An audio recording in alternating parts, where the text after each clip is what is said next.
আমাৰ ছাত্ৰছাত্ৰীসকল আজিৰ এই ভিডিঅ'ত আলোচনা কৰিম ষষ্ঠ শ্ৰেণীৰ সমাজ বিজ্ঞানৰ লেছন 8ৰ ভাৰতীয় সভ্যতাৰ আৰম্ভণি নামৰ পাঠটিৰ সকলো পাঠভিত্তিক প্ৰশ্ন উত্তৰ আৰু পৰীক্ষাত আহিবলগীয়া গুৰুত্বপূৰ্ণ প্ৰশ্ন উত্তৰসমূহ অতি সহজ আৰু চুটিকৈ আলোচনা কৰিম যাতে তোমালোকৰ মনত ৰখা আৰু মুখস্থ কৰাত সুবিধা হয়। তো এতিয়া আমি অনুশীলনৰ প্ৰশ্ন উত্তৰখিনি আলোচনা কৰিম। তো অনুশীলনী 1ত 1 নম্বৰত কি কৈছে তলৰ প্ৰশ্নবোৰৰ উত্তৰ দিয়া। ইয়াৰ ক নম্বৰ কুৱেশ্যনত কি কৈছে সভ্যতা বুলিলে কি বুজা। তো ইয়াৰ উত্তৰত তোমালোকে লিখিবা যেতিয়া এখন সমাজে কৃষি, ব্যৱসায় বাণিজ্য, কলা কৌশল, জ্ঞান বিজ্ঞান আৰু জীৱন প্ৰণালীৰ ক্ষেত্ৰত এক উন্নত স্তৰত উপনীত হয় তেতিয়া তাক সভ্যতা বুলি কোৱা হয়। কি যেতিয়া এখন সমাজে কৃষি, ব্যৱসায় বাণিজ্য, কলা কৌশল, জ্ঞান বিজ্ঞান আৰু জীৱন প্ৰণালীৰ ক্ষেত্ৰত এক উন্নত স্তৰত উপনীত হয় তেতিয়া তাক সভ্যতা বুলি কোৱা হয়। তাৰপিছত কুৱেশ্যন খত কি কৈছে সভ্যতাৰ বৈশিষ্ট্যসমূহ উল্লেখ কৰা। তো উত্তৰত লিখিবা সভ্যতাৰ বৈশিষ্ট্যসমূহ হ'ল কেঁচা মালৰ সহজলভ্যতা আৰু শিল্পজাত সামগ্ৰীৰ উৎপাদন। তাৰপিছত উন্নত অৰ্থনৈতিক সম্পৰ্ক আৰু বাণিজ্য, লিখিত সাহিত্য, শিলালিপি আদিৰ দৰে নিৰ্ভৰযোগ্য তথ্যৰ উপস্থিতি আৰু সমৃদ্ধশালী কৃষি ব্যৱস্থা। তাৰপিছত কুৱেশ্যন গত কি কৈছে নীল নদীৰ পাৰত কোনটো সভ্যতা গঢ়ি উঠিছিল। তো উত্তৰত লিখিবা নীল নদীৰ পাৰত মিছৰীয়া সভ্যতা গঢ়ি উঠিছিল। কি নীল নদীৰ পাৰত মিছৰীয়া সভ্যতা গঢ়ি উঠিছিল। তাৰপিছত কুৱেশ্যন ঘত কি কৈছে যিকোনো দুটা প্ৰাচীন সভ্যতাৰ নাম লিখা। তো ইয়াৰ উত্তৰত তোমালোকে লিখিবা যিকোনো দুটা প্ৰাচীন সভ্যতাৰ নাম হ'ল হৰপ্পা সভ্যতা আৰু মেচপটেমিয়া সভ্যতা। এই দুটা আছিল প্ৰাচীন সভ্যতা। তাৰপিছত এতিয়া আমি অনুশীলনী 2ৰ প্ৰশ্ন উত্তৰখিনি আলোচনা কৰিম। তো 1ৰ কত কি কৈছে হিন্দু সভ্যতাক আন কি নামেৰে জনা যায়। তো ইয়াৰ উত্তৰত তোমালোকে লিখিবা হিন্দু সভ্যতাক হৰপ্পা সভ্যতা আৰু সিন্ধু সৰস্বতী সভ্যতা নামেৰে জনা যায়। কি হিন্দু সভ্যতাক আৰু হৰপ্পা সভ্যতা আৰু সিন্ধু সৰস্বতী সভ্যতা নামেৰে জনা যায়। তাৰপিছত কুৱেশ্যন খত কি কৈছে হৰপ্পা সভ্যতাৰ উল্লেখযোগ্য যিকোনো দুটা স্থানৰ নাম লিখা। তো উত্তৰত তোমালোকে লিখিবা হৰপ্পা সভ্যতাৰ উল্লেখযোগ্য দুটা স্থান হ'ল হৰপ্পা আৰু মহেঞ্জোদাৰো। কি হৰপ্পা আৰু মহেঞ্জোদাৰো। তাৰপিছত কুৱেশ্যন গত কি কৈছে হৰপ্পা সভ্যতাৰ নগৰ গাঁথনি কেনে আছিল। তো উত্তৰত তোমালোকে লিখিবা হৰপ্পা সভ্যতাৰ নগৰ গাঁথনি সুপৰিকল্পিত আছিল। নগৰবোৰক সাধাৰণতে দুটা ভাগত ভগোৱা হৈছিল দুৰ্গ অৰ্থাৎ ওখ অংশ আৰু নামনি চহৰ।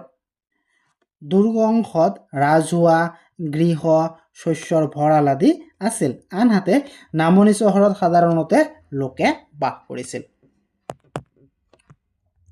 তাৰপিছত 2 নম্বৰত কি কৈছে চমু টকা লিখা হৰপ্পা সভ্যতাৰ সময়ৰ। কত কি কৈছে সৰস্বতী নদী। সৰস্বতী নদী হৰপ্পা সভ্যতাৰ সময়ৰ এক গুৰুত্বপূৰ্ণ নদী আছিল।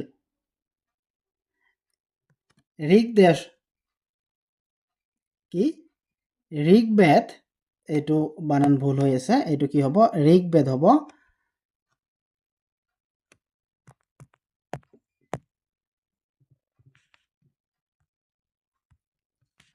তো এতিয়া বানানটো শুদ্ধ কৰিলোঁ ঋগ্বেদত ইয়াক দেৱী আৰু পৰ্বতৰ পৰা সাগৰলৈ বৈ যোৱা নদী হিচাপে উল্লেখ কৰা হৈছে। সময়ৰ লগে লগেই এই নদীখন শুকাই গৈ বৰ্তমান লুপ্ত হৈ পৰে। তাৰপিছত খত কি কৈছে ইয়াৰ ঘৰ দুৱাৰ হৰপ্পা সভ্যতাৰ ঘৰবোৰৰ পৰা ইটাৰে সজা হৈছিল আৰু বেছিভাগেই দুমহলীয়া আছিল। প্ৰত্যেক ঘৰতেই শৌচাগাৰ চোতাল ৰান্ধনী ঘৰ আৰু একাধিক শোৱা কোঠালিৰ ব্যৱস্থা আছে। তাৰপিছত ৰাস্তা ঘাটবোৰ আহল বহল আৰু পৰস্পৰৰ সমান্তৰাল আছিল। মূল পথৰ পৰা ওলোৱা সৰু আলিবোৰ এখন জালিকাৰ সৃষ্টি কৰিছিল। ৰাস্তাৰ ভাঁজবোৰ ভেনু ভিৰিয়া আছিল যাতে গাড়ী সহজেই চলাচল কৰিব পাৰে। তাৰপিছত ঘৰত কি কৈছে জল নিষ্কাশন ব্যৱস্থা। হৰপ্পা সভ্যতাৰ জল নিষ্কাশন ব্যৱস্থা অতি উন্নত আছিল। প্ৰতিটো ঘৰৰ পানী ওলাই গৈ আলিবাটৰ কাষৰ নলাত পৰিছিল। এই নলাবোৰ ইটাৰ ঢাকনিৰে ঢাকি ৰখা হৈছিল, যিয়ে তেওঁলোকৰ পৰিষ্কাৰ পৰিচ্ছন্নতা মনোভাৱক সূচায়। এতিয়া আমি অনুশীলনী 3ৰ প্ৰশ্ন উত্তৰখিনি আলোচনা কৰিম। ইয়াৰ 1 নম্বৰত কি কৈছে, তলৰ প্ৰশ্নবোৰৰ উত্তৰ দিয়া। ইয়াৰ ক'ত কি কৈছে, হৰপ্পা সভ্যতাৰ লোকসকল কি কি বৃত্তিৰ লগত জড়িত আছিল? তো ইয়াৰ উত্তৰত তোমালোকে লিখিবা, হৰপ্পা সভ্যতাৰ লোকসকল মূলত কৃষি, পশুপালন আৰু হস্তশিল্পৰ লগত জড়িত আছিল।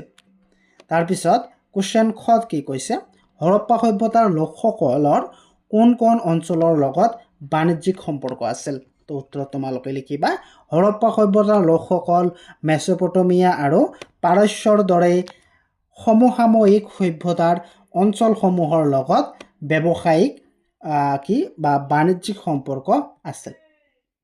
তাৰপিছত কুৱেশ্যন গত কি কৈছে, বহিৰ্জগতৰ লগত হৰপ্পাবাসীৰ বাণিজ্যিক সম্পৰ্কৰ কি প্ৰমাণ পোৱা যায়? তো উত্তৰত তোমালোকে লিখিবা, মেচপটেমিয়া আৰু পাৰস্যত হৰপ্পা সভ্যতাৰ চিল মোহৰ আৰু মাটিৰ পাত্ৰ পোৱা গৈছে। একেদৰে হৰপ্পাতো মেচপটেমিয়াৰ চিল মোহৰ উদ্ধাৰ হৈছে, যিয়ে বহিৰ্জগতৰ লগত থকা বাণিজ্যিক সম্পৰ্কৰ প্ৰমাণ দিয়ে। তাৰপিছত কুৱেশ্যন ঘত কি কৈছে, হৰপ্পা সভ্যতাৰ লোকসকলে কি কি শস্যৰ খেতি কৰিছিল?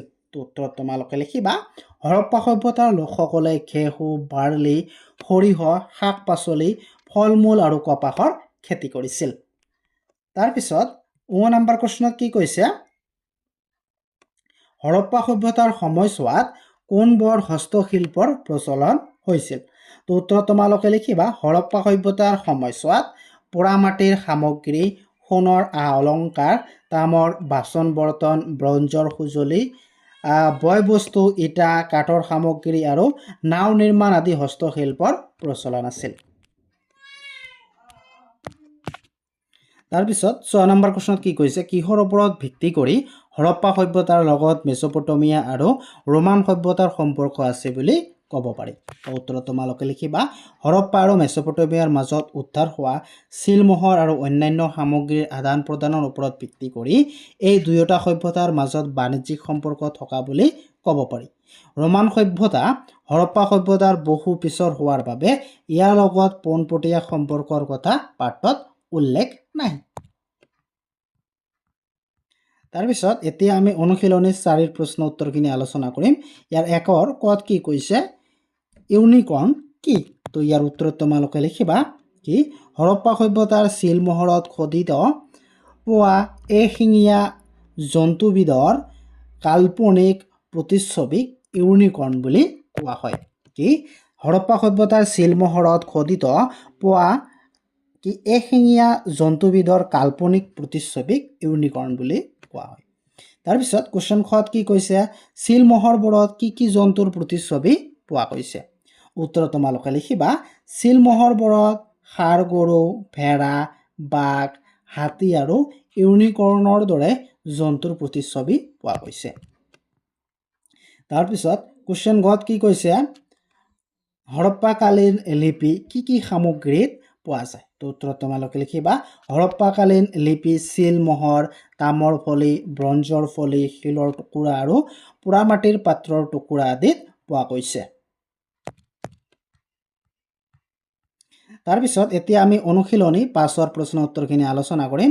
ইয়াৰ 1ৰ ক'ত কি কৈছে, হৰপ্পা সভ্যতাৰ বেছিভাগ ঘৰ কেনেকুৱা আছিল? তো ইয়াৰ উত্তৰত তোমালোকে লিখিবা, হৰপ্পা সভ্যতাৰ বেছিভাগ ঘৰ পোৰা ইটাৰে সজা আৰু দুমহলীয়া আছিল। কি হৰপ্পা সভ্যতাৰ সময়ৰ ঘৰবিলাক পোৰা ইটাৰে সাজিছিল আৰু প্ৰত্যেকটো ঘৰ প্ৰায় দুমহলীয়া আছিল। তাৰপিছত কুৱেশ্যন খত কি কৈছে, হৰপ্পা সভ্যতাৰ লিপিৰ আখৰবোৰ কেনেকুৱা আছিল? তো উত্তৰত তোমালোকে লিখিবা, হৰপ্পা সভ্যতাৰ লিপিৰ আখৰবোৰ চিত্ৰলিপি আছিল, অৰ্থাৎ ছবিক আখৰ হিচাপে ব্যৱহাৰ কৰিছিল। এইটো কেনেকুৱা হ'ব? তাৰপিছত কুৱেশ্যন গত কি কৈছে, হৰপ্পা সভ্যতাৰ মোহৰবোৰত কিহৰ চিত্ৰ খোদিত আছিল? তো উত্তৰত তোমালোকে লিখিবা, হৰপ্পা সভ্যতাৰ মোহৰবোৰত জন্তু যেনে ষাঁড় গৰু, ইউনিকৰ্ণ, বাঘ, হাতী আদিৰ চিত্ৰ খোদিত আছিল। তাৰপিছত কুৱেশ্যন ঘত কি কৈছে, 1921 চনত কাৰ নেতৃত্বত মহেঞ্জোদাৰোত খনন কাৰ্য চলিছিল তো উত্তৰত তোমালোকে লিখিবা 1921 চনত ৰাখাল দাস বেনাৰ্জীৰ নেতৃত্বত মহেঞ্জোদাৰোত খনন কাৰ্য চলিছিল